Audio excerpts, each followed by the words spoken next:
ప్రతి పేదవాడికి సొంతిల్లు ఉండాలనేది సీఎం జగన్ కల.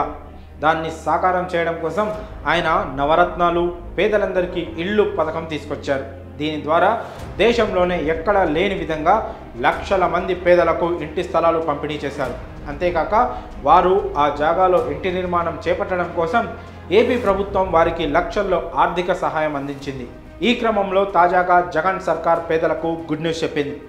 ఇప్పటికే లక్షల మంది పేదలకు ఇళ్లు నిర్మించి ఇచ్చిన ప్రభుత్వం త్వరలోనే మరికొందరికి ఇళ్లు నిర్మించి ఇవ్వాలని నిర్ణయం తీసుకుంది. ఈ మేరకు కేంద్ర పట్టణాభివృద్ధి గృహ నిర్మాణ శాఖకు ప్రతిపాదనలు వెళ్ళాయి. పూర్తి వివరాల్లోకి వెళ్తే ఆంధ్రప్రదేశ్ ప్రభుత్వం మరో కీలక నిర్ణయం తీసుకుంది. నవరత్నాలు పేదలందరికీ ఇళ్ళు పథకం కింద జగనన్న కాలనీలోనే మరో 2,32,686 ఇళ్లు నిర్మించడానికి తాజాగా ప్రణాళికలు రూపొందించింది.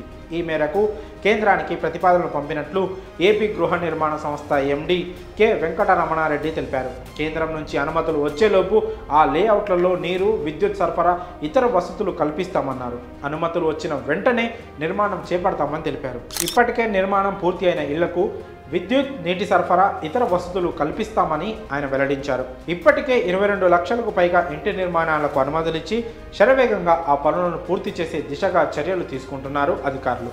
వీటిలో 19.13 లక్షలు సాధారణ ఇళ్లు కాగా మిగిలినవి టిట్కో ఇళ్లు. సాధారణ ఇళ్లలో ఇప్పటికే 7.25 లక్షల ఇళ్లు నిర్మాణం పూర్తయ్యాయి. మరో 4.15 లక్షల ఇళ్ల నిర్మాణం పునాది నుంచి రూఫ్ లెవెల్ వరకు వివిధ దశల్లో ఉన్నాయి.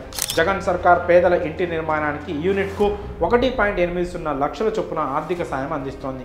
అక్కడితో ఆగకుండా ఉచితంగా ఇసుక సరఫరా ద్వారా 15,000, సిమెంట్, స్టీలు, మెటల్ ఫ్రేమ్స్, ఇతర నిర్మాణ సామాగ్రిని తక్కువ ధరకే అందించడం ద్వారా మరో 40,000 మేర పేదలకు లబ్ధి చేకూరుస్తుంది.